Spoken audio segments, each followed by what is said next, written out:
ഇപ്പോൾ സന്ദീപ് വാര്യർ നമുക്കൊപ്പം ടെലിഫോണിൽ ചേർന്നു. Sandeep Warrier, good morning. യഥാർത്ഥത്തിൽ താങ്കളുടെ സ്വാധീനം പാലക്കാട് മണ്ഡലത്തിൽ ഉണ്ടായി എന്ന രീതിയിലുള്ള ഒരു റിപ്പോർട്ട് പോയി എന്നാണ് ശ്രീകാന്തിൻ്റെ റിപ്പോർട്ട്. ഇന്ന് മാത്രമല്ല, ഒരു 12,000 വോട്ട് കോൺഗ്രസിലേക്ക് മാറ്റിമറിക്കാമെന്ന് താങ്കൾ കണക്കൂട്ടിയിരുന്നുവെന്നും കുറച്ച് വോട്ടുകൾ മാറ്റിമറിച്ചു എന്നുമാണ് സംസ്ഥാന നേതൃത്വം കരുതുന്നത്. ഇതിനെക്കുറിച്ചുള്ള താങ്കളുടെ പ്രതികരണം എന്താണ്? Good morning. ഈ സന്ദീപ് വാര്യർ ഒന്നുമല്ല, ചീള് കേസാണ്. 190 സംസ്ഥാന കമ്മിറ്റി അംഗങ്ങളിൽ ഒരാൾ മാത്രമാണ്, വാര്യർ എഫക്റ്റ് ഉണ്ടായിട്ടില്ല എന്നൊക്കെയാണല്ലോ ഇവർ പറഞ്ഞിരുന്നത്. അപ്പോ ആ പറഞ്ഞ ആളുകൾ തന്നെ ഇപ്പോ തെരഞ്ഞെടുപ്പിൽ എന്റെ സ്വാധീനം ഉണ്ടായി എന്നോ അല്ലെങ്കിൽ ഞാൻ വോട്ട് മറിച്ചു എന്ന് പറയുമ്പോൾ അതെനിക്കുള്ള ഒരു അംഗീകാരമായിട്ടാണ് ഞാൻ കരുതുന്നത്. മറ്റൊന്ന്, ഞാൻ പരസ്യമായിട്ടാണല്ലോ പ്രവർത്തിച്ചത്. UDF സ്ഥാനാർത്ഥിയുടെ വിജയത്തിന് വേണ്ടി പരസ്യമായി ഇറങ്ങി പ്രവർത്തിച്ച ആളാണ് ഞാൻ. അപ്പൊ BJP-യിൽ നിന്ന് എനിക്ക് അടർത്തിയെടുക്കാൻ സാധിക്കുന്ന വോട്ടുകൾ സ്വാഭാവികമായിട്ടും കോൺഗ്രസിലേക്ക് കൊണ്ടുപോകുക എന്നുള്ളത് ഞാൻ പരസ്യമായി ചെയ്തിട്ടുള്ള കാര്യമാണ്. ഞാൻ BJP-ക്കാർ സാധാരണ ചെയ്യുന്നത് പോലെ രഹസ്യമായി പോയി വോട്ട് മറിച്ചയാളല്ല. പരസ്യമായി കോൺഗ്രസ് സ്ഥാനാർത്ഥിക്ക് പിന്തുണ പ്രഖ്യാപിച്ച് കോൺഗ്രസിൽ ചേർന്ന് പ്രവർത്തിച്ചയാളാണ്. അപ്പൊ പിന്നെ എന്റെ പേര് അവരുടെ റിപ്പോർട്ടിൽ ഉൾപ്പെടുത്തിയത് സംബന്ധിച്ച് അത് കൃത്യമായിട്ടുള്ള കാര്യമാണ്, അതിൽ തർക്കമൊന്നുമില്ല. ബാക്കി അതിൽ പറയുന്ന കാര്യങ്ങൾ സംബന്ധിച്ച് എനിക്ക് അറിയില്ല. ബാക്കി ഒരു കാര്യം കൂടി സന്ദീപ് വാര്യർ, ഈ പാലക്കാട്ടെ ഉപതെരഞ്ഞെടുപ്പിൽ ഒരു സന്ദീപ് വാര്യർ ഇഫക്റ്റ് ഉണ്ടായി എന്ന് താങ്കൾ സ്വയം വിശ്വസിക്കുന്നുണ്ടോ? നോക്കൂ, ഒരു രാഷ്ട്രീയ പ്രവർത്തന സംബന്ധിച്ചോളം അത് സാധാരണ ഒരു ബൂത്ത് ഭാരവാഹിയാണെങ്കിലും അതല്ലെങ്കിൽ ഏതൊരു പാർട്ടി പ്രവർത്തനാണെങ്കിലും ഒരാൾ ഇലക്ഷനിൽ നിന്ന് വിട്ടു നിന്നാൽ ആ എഫക്റ്റ് ഉണ്ടാകും എന്നുള്ളത് സാമാന്യമായിട്ടുള്ള രാഷ്ട്രീയ യുക്തിയാണ്. അതിനെ നിഷേധിക്കുകയാണ് സുരേന്ദ്രനും സംഘവും ചെയ്തത്. സുരേന്ദ്രന്റെ സംഘാംഗങ്ങളും ഒരാൾ വിട്ടു നിന്നാൽ പോലും അത് തെരഞ്ഞെടുപ്പിൽ തിരിച്ചടിയാണ് എന്നുള്ള സാമാന്യമായിട്ടുള്ള ലോജിക്കിനെ നിഷേധിച്ചുകൊണ്ടാണ് സന്ദീപ് വാര്യർ മാറിയെന്നാൽ ഒരു കുഴപ്പമില്ല എന്ന് പറഞ്ഞത്. എല്ലാ വ്യക്തികൾക്കും ഒരു സ്വാധീനം ഉണ്ടാകുമെന്നും അത് ഒരുപക്ഷെ അവരുടെ രാഷ്ട്രീയത്തിലുള്ള വലിപ്പ ചെറുപ്പമൊക്കെ അനുസരിച്ച് കൂടിയും കുറഞ്ഞിരിക്കുന്നേ ഉള്ളൂ. അത് സാധാരണ ഒരാളാണെങ്കിൽ പോലും ഒരു കുടുംബത്തെ സ്വാധീനിക്കാൻ കഴിയില്ലേ? ഞാൻ ഇത്രയും കാലം രാഷ്ട്രീയ പ്രവർത്തനം നടത്തിയ മേഖലയല്ലേ പാലക്കാട്. എത്രയോ കാലമായി പാലക്കാട് ജില്ലയിൽ രാഷ്ട്രീയ പ്രവർത്തനം നടത്തിയിട്ടുള്ള എനിക്ക് അവിടെ ഒരു സ്വാധീനവും ഉണ്ടാക്കാൻ സാധിക്കില്ല എന്നും അവിടെ ഒന്നും ചെയ്യില്ല എന്നും അതല്ലെങ്കിൽ ചീള് കേസാണെന്നും ഒന്നുമല്ലാത്തവനാണെന്നും ഒക്കെ ആക്ഷേപിച്ചവരാണ് അതിന് മറുപടി പറയേണ്ടത്.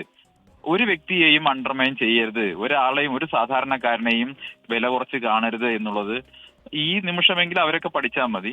അത് രാഷ്ട്രീയത്തിലെ ബാലപാഠമാണ്. ആ ബാലപാഠം പോലും അറിയാത്ത ശിഖണ്ഡി കൗരവപ്പടയുടെ ഭാഗമായിരുന്നു എന്ന് പൊട്ടത്തരം വിളിച്ചു പറയുന്ന ഒരു സംസ്ഥാന പ്രസിഡന്റ് ഇരിക്കുന്ന പാർട്ടി ഇതിലപ്പുറം ചെയ്യും.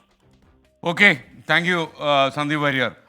KR ഗോപികൃഷ്ണൻ, ശരിക്കും സന്ദീപ് വാര്യരുടെ പ്രതികരണം വളരെ പ്രകടമാണ്. അദ്ദേഹത്തിന് സ്വാധീനം ചെലുത്താൻ കഴിഞ്ഞു എന്ന് തന്നെയാണ് അദ്ദേഹത്തിൻ്റെ വിശ്വാസം എന്നാണ് നമുക്ക് മനസ്സിലാക്കുന്നത്. ഗോപികൃഷ്ണൻ, ഞാൻ സന്ദീപ് വാര്യർ പറയുന്നത് കൂടി ശ്രദ്ധിച്ചു കേൾക്കുകയായിരുന്നു. അദ്ദേഹം സ്വാഭാവികമായിട്ടും അത് ക്ലെയിം ചെയ്യും. അദ്ദേഹം കോൺഗ്രസ് സ്ഥാനാർത്ഥിയുടെ വിജയത്തിന് വേണ്ടി പ്രവർത്തിച്ചയാളാണ്, കോൺഗ്രസിലേക്ക് മാറിയ ആളാണ്. അദ്ദേഹത്തിൻ്റെ ഒരു വാല്യുവേഷൻ നടക്കുകയാണെങ്കിൽ അത് സ്വാഭാവികമായും ഈ ഉപതെരഞ്ഞെടുപ്പിൽ എത്ര വോട്ടുകൾ സന്ദീപ് വാര്യർ എഫക്റ്റിൽ നേടാൻ കഴിഞ്ഞിട്ടുണ്ട് എന്നതിൻ്റെ കൂടി അടിസ്ഥാനത്തിലായിരിക്കും കോൺഗ്രസ് അദ്ദേഹത്തെ ഇവാലുവേറ്റ് ചെയ്യുക. അതുകൊണ്ട് അദ്ദേഹം സ്വാഭാവികമായും അങ്ങനെ ഒരു ക്ലെയിം വയ്ക്കും. പക്ഷേ ഇവിടെ പ്രശ്നം, നേരത്തെ ശ്രീകാന്ത് പറഞ്ഞതുപോലെ, ഈ റിപ്പോർട്ട് ഇത്ര വലിയൊരു കനത്ത തോൽവി BJP-ക്ക് ഉണ്ടാകുന്നതിനെ ആരുമൊക്കെയാണ് പ്രതിസ്ഥാനത്ത് നിർത്തുന്നത് എന്നതാണ്. അത് പരിശോധിക്കുമ്പോഴാണ് BJP-ക്ക് അകത്തുള്ള ആഭ്യന്തര പ്രശ്നങ്ങൾ എത്ര രൂക്ഷമാണെന്നും ആരൊക്കെ ഏതൊക്കെ ഭാഗങ്ങളിലാണ് നിൽക്കുന്നത് എന്ന് നമുക്ക് വ്യക്തമാകുന്നത്. ഈ റിപ്പോർട്ടിൽ തന്നെ പ്രധാനമായും പ്രതിസ്ഥാനത്ത് നിർത്തിയിരിക്കുന്നത് ശോഭാ സുരേന്ദ്രനെയാണ്.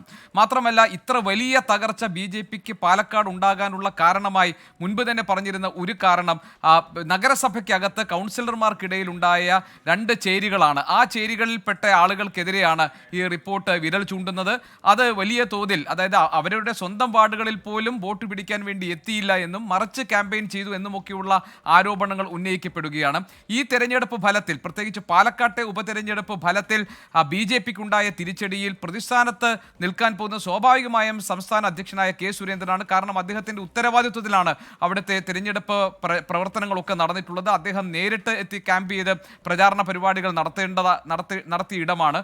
അതുകൊണ്ടാണ് ഈ കാര്യത്തിൽ അഭിപ്രായം ചോദിച്ചപ്പോൾ വി മുരളീധരൻ പറഞ്ഞത് അത് സംസ്ഥാന അധ്യക്ഷനോട് ചോദിക്കൂ, അതായത് അതിൻ്റെ ഉത്തരവാദിത്വം സംസ്ഥാന അധ്യക്ഷനുണ്ട് എന്ന് പരോക്ഷമായി അദ്ദേഹം സൂചിപ്പിക്കുകയായിരുന്നു.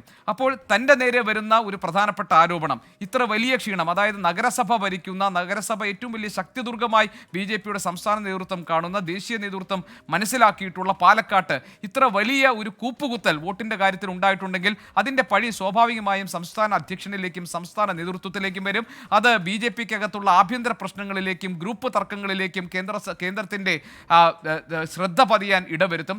ആ സന്ദർഭത്തിലാണ് ശോഭാ സുരേന്ദ്രനെ പോലെയുള്ളവരെ പ്രതിസ്ഥാനത്ത് നിർത്തിക്കൊണ്ടുള്ള ഒരു റിപ്പോർട്ട് കേന്ദ്ര നേതൃത്വത്തിന് സമർപ്പിച്ചിരിക്കുന്നത്.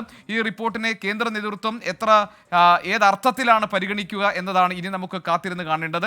7-8 തീയതികളിൽ നടക്കാൻ പോകുന്ന ഭാരവാഹി യോഗത്തിൽ ഈ റിപ്പോർട്ട് അതേപടി ആയിരിക്കുമോ ചർച്ചയ്ക്ക് വരിക? അങ്ങനെയാണെങ്കിൽ എന്തായിരിക്കും അംഗങ്ങളുടെ പ്രതികരണം? രൂക്ഷമായ ആഭ്യന്തര പ്രശ്നങ്ങളിലേക്ക് BJP ഒന്നുകൂടി പോകാൻ പോകുന്നു എന്ന സൂചന കൂടിയാണ് SKN ഈ റിപ്പോർട്ടിലെ ഉള്ളടക്കം നൽകുന്നത്. Okay, thank you K R Gopikrishnan.